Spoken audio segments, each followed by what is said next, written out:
everybody, and welcome back to another episode with Black Coffee, Honey, and Grits. In case you don't know who we are, a couple of things. One, go ahead and follow us, like, subscribe, share on YouTube. Go ahead and follow us on Instagram and any of the other social media platforms that you're looking at us on. But let's break it down for you, ladies. We are the Black Coffee. Our lips drip with honey, and sometimes you got grits, but we always have sass, class, and all that ass. And so I would love for the ladies to introduce themselves, Carmel and then Dr. Jamesia. I am Coach Carmel. I think I'm going to go, but I like the sound of that. So I am Coach Carmel. I am your health and wellness, fitness, and nutrition coach. I work primarily with folks who have come to realize that they have a sugar addiction or in adapting a whole food plant-based lifestyle in order to combat those conditions as well as whatever chronic conditions that come along with it. But I'm just really here encouraging everybody to go back to basics and put some plants on your plate. So Dr. J, mic is yours. Hey y'all, I'm Dr. Jamesia, the nurse practitioner extraordinaire.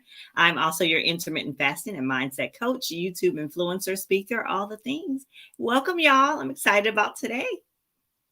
Back to you, Mike.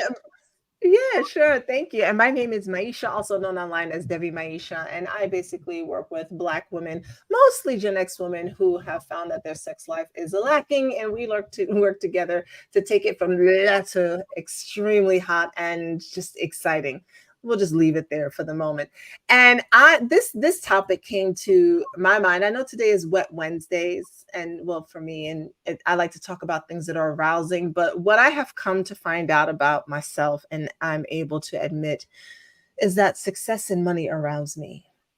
Right? I mean, how can they not? Like it's just, yeah, right. It's arousing for me. And so I wanted to talk about success and what's holding you back. And part of the reason is because I just came back from an amazing event. I was just telling the ladies a little bit about it.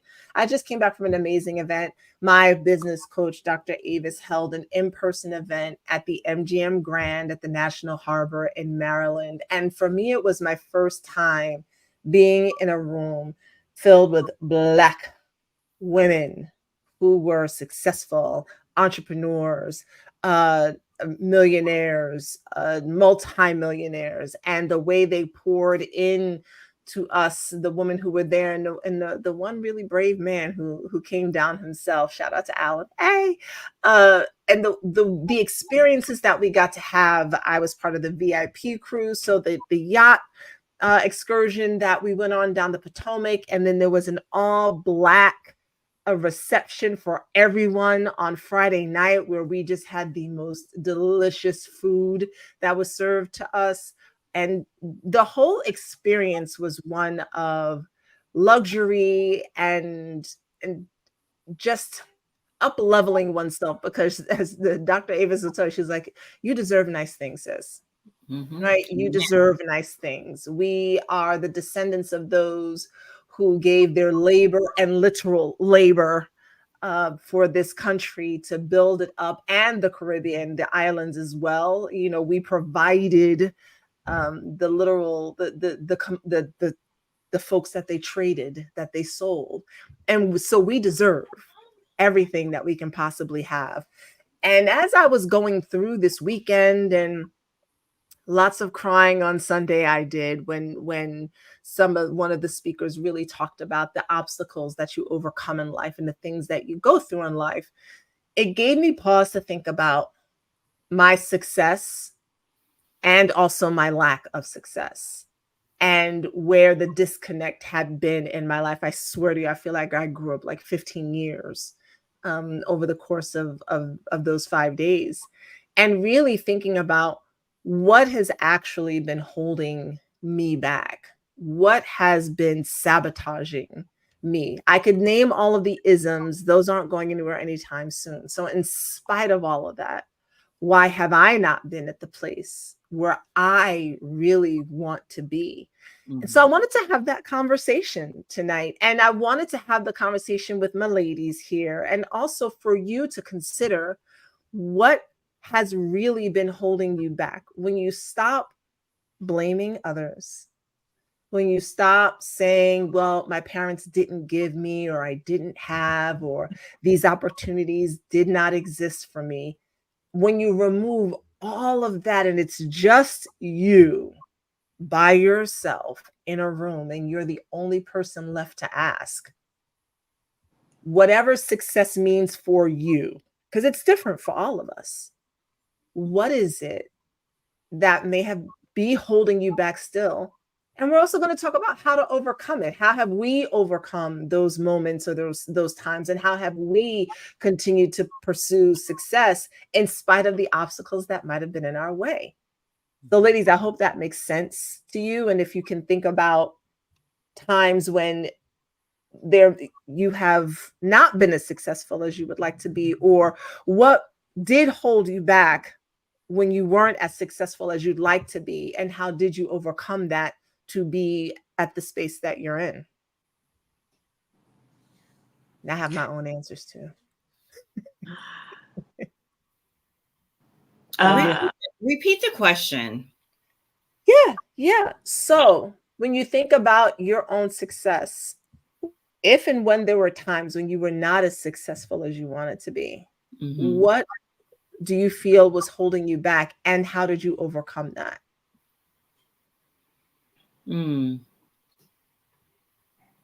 I can say for me, there's been several times. First of all, I feel like I am successful. I feel like I'm very successful. I feel like I'm where I want to be. However, it's never enough for me. I always want to up level and go to the next level. But what gets me are a couple things. Number one is it's me thinking about everything that may happen if I stop one thing and do this other thing. So it's the energy where I put things. So it's me saying, okay, do I want to put this energy here? And if I put this energy here, what will happen to other things that are on the table? So that's one obstacle, myself and my thought about what's going on. The other thing sometimes is what other people feed into me or tell me about me that I begin to believe. Or, some people think that I do too many things. I do too much. And sometimes maybe I do, but I'm the type of person that when I'm not giving it energy to my life, it's like I kind of just go downhill. Like everything kind of falls off because I'm not doing that thing that I love to do, which is seeking a higher plane, a higher ground. So more than anything, it's me and what I allow my thoughts to be about me. So if I don't stay in that positive light, I can kind of go down a rabbit hole and be an obstacle to myself. So. And so what do you do in those moments, and particularly when it's other people who are saying things? How do you block out that noise so that you continue on your path? Sometimes I have to meditate and say, is this true? Is what they're saying true? If it's not true, keep pushing. If there's some truth to it, are you going to iron it out and move forward? Or are you going to take heed to the good advice, if it's good advice, and not do the thing? But it all boils down to me and how I decide to handle it. Yeah, absolutely. So I ask, is it true? Is it true? Yeah. And that's actually, I don't know if you know who Byron Katie is, but she has this thing called the work. And it's these 4 questions that you ask yourself. And one of them is one of the first questions is, when you have this thought, is it true? Right. And it's like, what if it wasn't true? And you kind of go through this list of things. But the first question that you ask yourself is this actually true? And that determines the rest of it. Yeah. And I think I learned that somewhere along the way. I think I probably learned that through the years, but yeah. Yeah, absolutely. What about you, Carmel? Where are the spaces where you go ahead? I feel like I really resonated with what you were saying, Dr. Jamesia. For me, it definitely was me, but it was what value I placed on me and the product or service, the service I provide my clients. For a long time, when I provide services. I work with architects and engineers. So I'm not selling a product. I'm not, you know, I'm not I'm not selling them something tangible. In a way, yes, but I'm selling a service. And for a long time, my partner and I would have these discussions about how much are we going to charge for XYZ. And she would come up with a number, and I'm like, we cannot charge that much. Like, I'm thinking, that's extortion. And she's just like, for sometimes we butted heads on that. And for me, it was kind of like I was providing a service. We did it well. And when we did go higher than what I felt comfortable with, people paid. And for a long time, I would think, how are people paying this when it's so easy for me to do? Not understanding and realizing it's easy for me, right? But they cannot do it. They have someplace else they need to be. And the value of what I'm providing, they'd probably pay double or triple. But I couldn't see it. I couldn't see the value in what I provided. I couldn't see the value in myself. I couldn't even see the value in what it was that I can do. And that held me back for a long time. And if I can tell I've been in business since 2010. If I can go back 14 years and tell myself that back then, I think my business would have been on a completely different level. And then when I started realizing and understanding my value, the pandemic hit and really affected my business. But even now that I understand my whole everything that I do in business has shifted and changed. So now I'm trying to play catch up with what I know I'm worth. And so now, even like what I've become passionate about is my fitness and nutrition. So now my heart isn't even where I know that I can excel because I know it so well and I do provide a good service. My heart isn't even there anymore. I'm over here. So now I'm learning about how to value myself in this space. So Maisha, you briefly spoke about where you were this weekend and how empowering it was. And I was in a space where I was introduced as the head or the lead of the health and wellness team. And people saw me as that. So people came and talked to me as the authority. Whereas I would never walk into the room and say, hey, everybody, I'm here. And right. I would never walk into a room and say that. But then somebody else edifying me in that degree helped me walk in the room and say, hey, everybody, I am here. And sometimes it takes for us to see our own value and not necessarily for somebody else to tell us. It's like you have to feel it and project that. But sometimes we need that outside reinforcement in order to kind of give us that boost or that jump start for me to say, yes, I'm that bad bitch. So No, I get that, Carmel. It makes you walk a little taller, puff your chest out a little bit. And it's like, I already knew this about me, but thank God somebody else, Saw it. Yeah, absolutely. And I love what both of you are saying. And I mean, probably Dr. Jamesia, like came into the world with some type of little chip in the back of her mind that said, no matter what I'm going through, I'm worth it. Like, no, go ahead. No, I mean, I would agree with that. I would. And it's funny that we're having this conversation today because Carmel and I talked about the abundant mindset on Monday.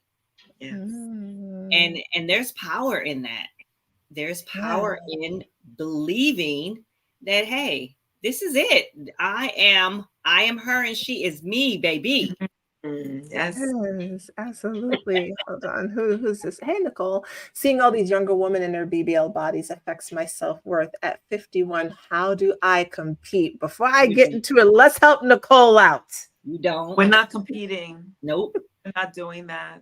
Mm-mm. That's At first and all. foremost, point blank simple. We're not. We're Mhm. not. And if we feel the need to compete, for what? What for who? What do we feel like we're in competition for? What's the end? What's the purpose? What's at the finish line if we're competing? And Nicole, these men want real women with real They do. bodies. Yeah. And just wait for him. But of Mhm. course, be out there mingling and talking to people and smiling. But in the end, oh my gosh, it's going to be a shit show when they get to, yeah, when they get to 70, 60, 70, it's Mhm. going to be a shit show. Mhm. Yeah. It really is. I don't think people Mhm. realize it's Yeah. short-term gain for long-term suffering. Mhm. Yeah, Nicole, I'm with the ladies. The question is, yeah, what competing with whom and for what? Because generally, if we're doing those things to our bodies, it's most likely because we're trying to compete for a man, and that's men are a beautiful prize, but they're not the prize, We're Right. the prize. and we are the prize. And altering our bodies in such a way for men who never asked for it, they never asked for it.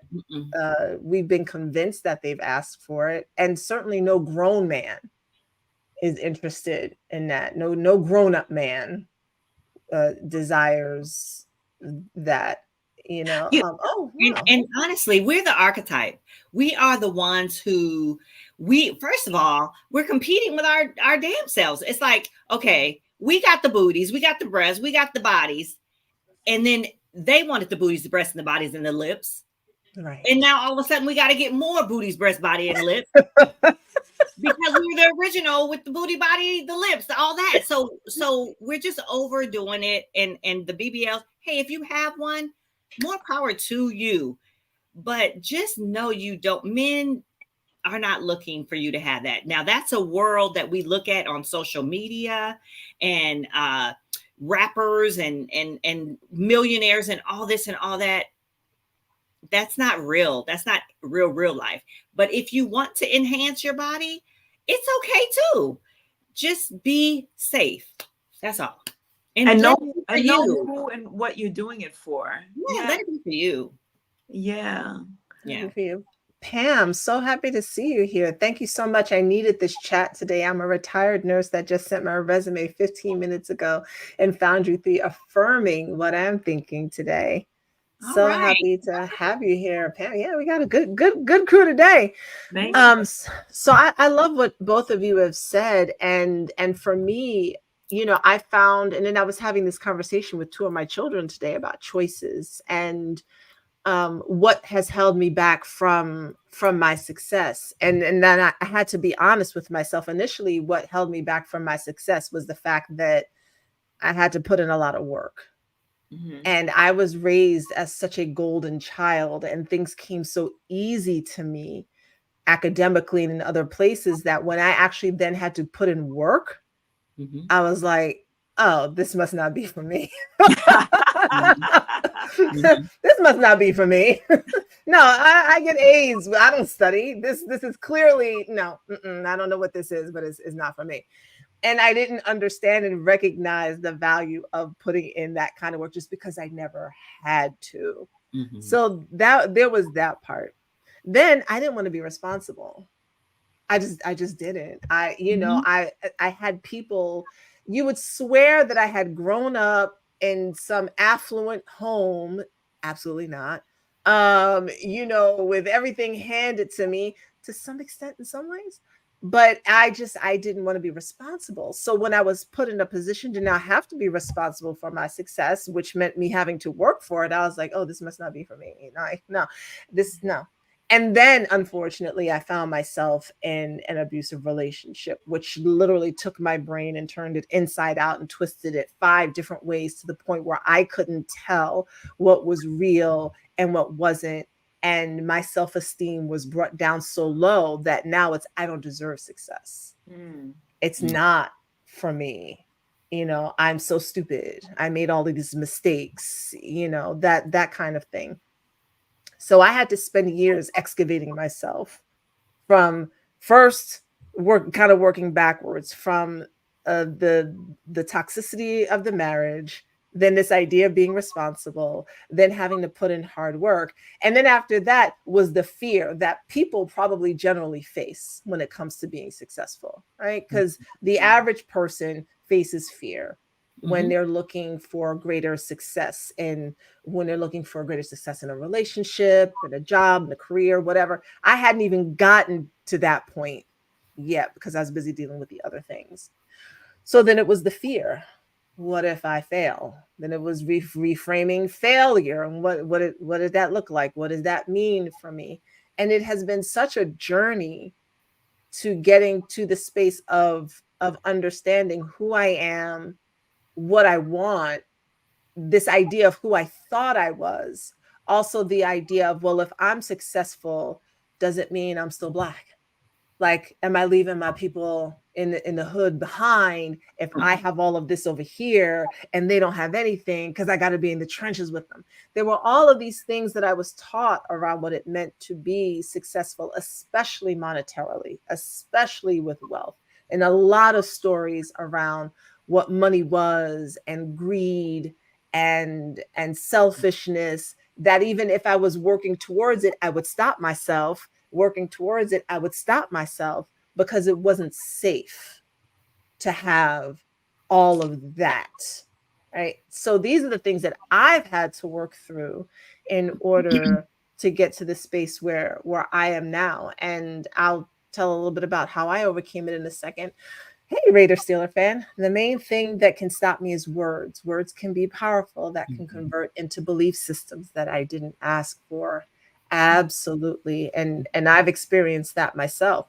So the part of this, the reason this conversation came about is because my children were asking me, well, what did I do to change all of this? And that, much of this for me started in 2015. I'm already in my mid 40s when I'm really understanding this and coming out. My divorce was now final. I'm coming out of the haze of this relationship.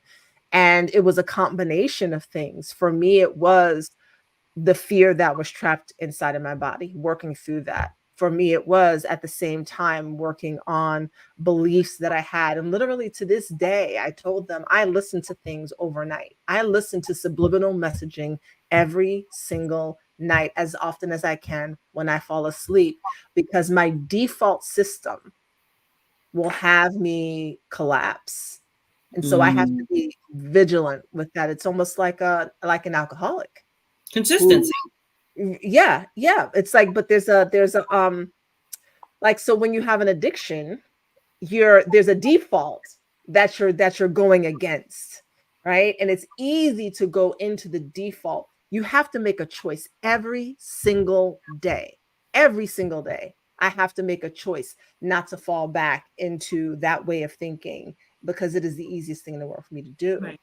But so this is the work that I now put in on a daily basis. And I was telling them at first, I said it's like working out. Like, you go to the gym one day. It's like you go to the gym one day, you go, I worked out today, body is good.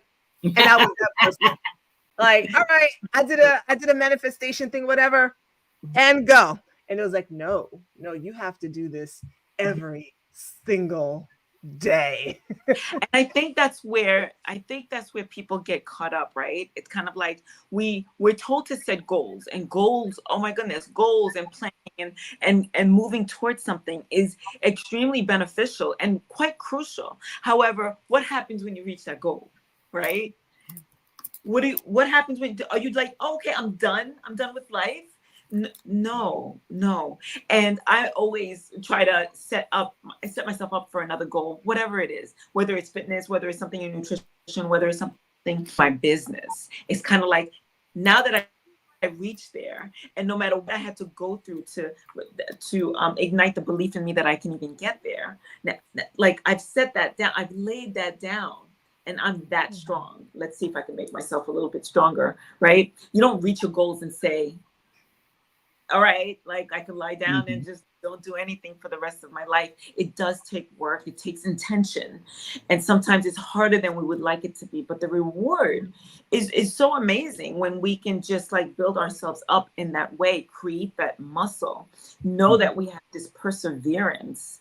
And certain times people just kind of think that it's not so, like Maisha said earlier, it was, if it's hard, I guess that wasn't for me. And and there's so many things in life that we feel like, well, I work hard at this and this and this, I'm not going to add something else to it, when that might be the thing that we actually need. There's a fine line between when we get to rest and when we still have to power through. And it's for us to even know and recognize and realize when I have to take a deep breath and step back a little bit. That's right. Yes, nurse practitioner extraordinaire. Just like that movie, The Pursuit of Happiness. That's right. When he would not give up on it. And see, I was for sure a giver upper. I'll start it, and if it started to get too hard, best believe I would be like, what? Literally like a toddler. Why is this so hard? I don't understand. I don't know how to do this. I don't know how to do it. I'm not doing it anymore. It's just, and then I would be mad. Because why is my life this way? I just wish somebody would come along and give me the answers. And it's like, the answers are in the mirror. For sure. Yeah. And I just did not want to look at that. So overcoming these, and I have learned to see sabotage as the things that we do to keep ourselves safe. It's what we're used to. It's what keeps us in our homeostasis. It became easier for me to live in the pain that I could manage versus take the risk of being disappointed and being in a space that I didn't know. I knew how far I could fall down when I was already on the ground. But to risk going higher and then to crash, it literally felt like it would have actually killed me. Like I would not have survived something like that. And I might not have, honestly, if this were 15 years ago. But what I also see, and what I was telling my children today, and Carmel alluded to it, is the very thing, some of the things that we most avoid, that's really the tunnel that we have to crawl through. That's really where that the journey takes us to the other side, where yes, life is still challenging. I don't know where I got the lie or the idea that life was supposed to be fair or was supposed to be easy or was supposed to be set up a certain way. I received that message. I don't know how or why, but You said it, you golden child. They right. Yeah. And yeah, parents, don't do that to your children. But it's really in working through some of those darkest fears when you get to the other side that build that muscle that lets you know, oh, I can do this. And so that baseline of sabotage, which was here, I found them was here, and then here, and then here, right? So it begins to shift. And for me, like I definitely have the goals, and I've also learned to focus more on my journey. That way, if for some reason that particular goal is not achieved, while I may have thought that was the goal, maybe my ego thought that was the goal, but the journey and who I've become to get what I thought I wanted has now actually led me to someplace even greater. I love that. That's so I've beautiful. learned to stay open to that. Yes. Go ahead. No, I just love that because it's so true. Yeah. And so these are some of the ways that I have learned to overcome the barriers to success, because I think that sometimes we think, and I've seen it with my children are Gen Z, and when we talked about entitlement, they were definitely like, well, yeah. We grew up watching Disney Channel, like it was just supposed to, like, yay. And I was like, no, that's not how life works. I think that a lot of folks think that when it comes to success, there's something else in the way. And again, not saying that there aren't systems that are going to attempt, and I say attempt because they don't have to, that are going to attempt to block us from what we desire. But that doesn't mean that those systems have to block us from what we desire. That at the end of the day, as resilient as we are, as creative as we are, we can, overcome it. The biggest barrier to our success is the person in the mirror, Yeah. and the fears that Mhm. that person in the mirror is facing, and learning Yes. to overcome those. Yep. And How do I look? How do I look going to class every day and not going to a job? Or how do I look going to a seminar how do I look to my family? I don't have the job that they think I should have. It's all Mhm. about your ego sometimes too, so. Mhm. And I really watched that, like I said, over the past couple of days, really being around Black women who, hey, Philly Great, all over on Instagram. Tonight's topic is success sabotage, and it's all about how to overcome what's stopping you. Just looking at these women who, again, I've been in a room with millionaires before, but to be in a room with Black women who were millionaires. Some finished college, some had PhDs, some had not finished college, right? These were all entrepreneurs. These were women who, and this is not saying anyone's life is perfection. And there are areas in my life that I've mastered that they have not. Mhm. But there are areas I went because the area in my life that I have not mastered, they have. And so I went to learn from them, because we often think that people have to master all of these areas of life before we can listen to them. We don't. Mm-mm. They know something about business that I don't. They know something about owning and running a business and what it takes to do that I did not have the knowledge or the stamina for. And being in a space with these women was really like, oh, yes, this is possible for me. I can have this, because I've mostly been in white spaces. And whether we realize it or not, sometimes being in spaces with people who don't look like you doesn't always lend itself to you saying, oh, this is for me too. It just lends yourself to saying, oh, I'm in this space. But being in the space with the Black woman, I was like, oh, this is for me too. And let me tell you, I want a life like some of these women have: a house manager and the chef and all the things that I've talked about having, because I've worked a lot. I don't want to do anything else. I'm getting older, right? I want to pay people who love to do the things that I don't want to do. And that requires wealth. And I want to give back to my community in a way that's substantial, Mhm. without somebody telling me what to do. And Mhm. that requires wealth. And that it is very okay for me as a Black woman to have extraordinary amounts of wealth. And in fact, I'm owed and do that and deserve it on every level of my existence. But it That's was being in rooms with those women that really helped to solidify that for Mhm. me. I did have a moment of like, how come I didn't know this earlier? Because I wasn't ready. Mhm. That's And that's right. what it is, right? You're ready. Yep. So I wasn't right. What's ready. that sound? And Maisha, it's kind of like every so often we need these types of communities. We need this type of gathering to reinforce and re-solidify, right? Because it doesn't always stick.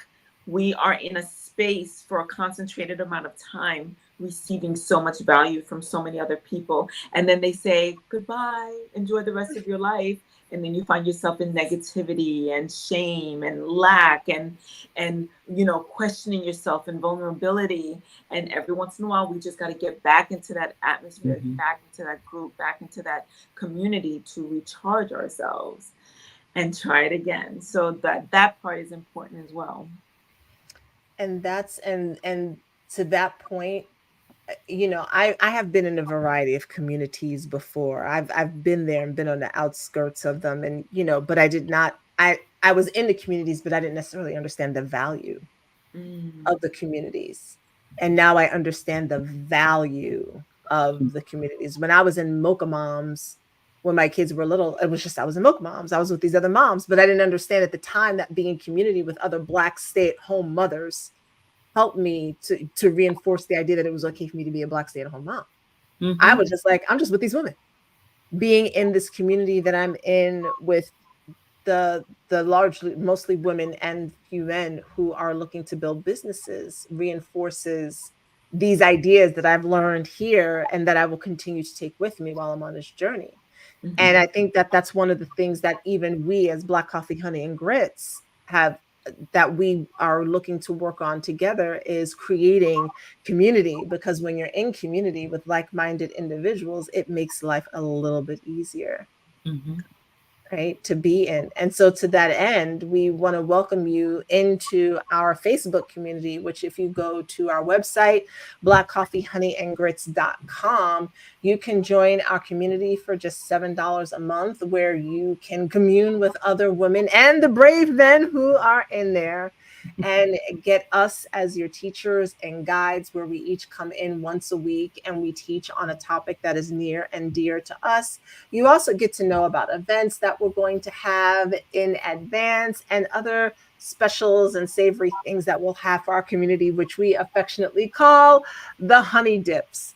And Philly Great on Instagram says, so do you feel it's an individual's responsibility to bring the new and unknown wisdom to the community we know will judge and slander? I think I'm understanding a question. So do you feel it's an individual's, is it an individual's responsibility to bring the new and unknown wisdom to the community that we know will judge and slander them? I don't know if it's, go ahead. I I don't know if I'm going to answer this correctly or not. My understanding is, if you have something that you know is for you and is going to work, should you bring it to people who don't believe in it? Right. Yeah. Who are going to judge it? Yeah. It doesn't, to me, it doesn't even matter. It doesn't even matter who judges it or not. It does not matter. If you're sound in what you're doing, if you know what you're doing is for you, then move forward, because there's going to always be naysayers. Always, no matter what. Of course, if you got to balance that out too, though, because you're going to need some motivation too. But bring it to anybody, any and everybody. That's what I say. Yeah, I agree with that. Is it the individual's responsibility? I don't know. That's if an individual feels it is. I feel it's my responsibility to bring something new and unknown to Black women. And I have been judged, and I've had some naysayers, but I'm going to continue to bring what I know to Black women, because I feel that strongly about it, whether I'm judged or not. I know Carmel is bringing something to, wisdom to community that she'll be judged for, right? Dr. Jamesia, we each are on some level, but when you feel called to do something, you're gonna walk that path, even if only one person hears you. So real quickly, I do have to run, but real quickly, I love that question, because over the weekend, as one of our opening activities, we were all asked to write down or voice what our intention was for being there that weekend. And my intention was not only to receive value, but to give value. And yes, for me to speak into anybody else that might be able to resonate with the information that I'm giving, I feel like it's my responsibility. If I find myself in a community, it's my responsibility to share my truth, whatever that may be. So just adding to that conversation with that piece there. Love it. And yes, as we were getting ready to wrap up, I just wanted to answer Philly Great's question. But we want to thank you all for joining us for another episode of Black Coffee, Honey, and Grits. Please go ahead, YouTube, like, subscribe, and share. That is where you will find the replays of all of our live streams that are up there. Ladies, did you have anything that you wanted to say in closing before we head on out tonight? No, I enjoyed the conversation. It was a great conversation. And I think it's one that we need to have more often. It's not something we should just talk about once. This comes up all the time in people's lives. And if you're not here tonight for this conversation live, then I'm sure we'll have it again eventually. But just check out the replay, check out our website, come join our Facebook group for $7 a month, see all of the stuff that we have going on. So that's it. I think we should always encourage each other. Absolutely. And we will go ahead. I would like to encourage everybody to read, to take another look at their definition of success. And just like what I just loved what Maisha had said, like we think that reaching that goal will make us successful, but what about the journey and the beautiful things that we experience on that journey that might even lead us down a different path? So one of my favorite songs is Miley Cyrus's The Climb. And that's because that's exactly what that song encompasses is the climb. It's not the end. It's the constant climb. So y'all go check out Miley Cyrus, The Climb. We will be back here Friday at 11:30 for another episode of Black Coffee, Honey, and Grits. Thank you all so much for joining us, and we'll see the rest of you in our Facebook group. Have a good night, all. Bye. Good night, y'all.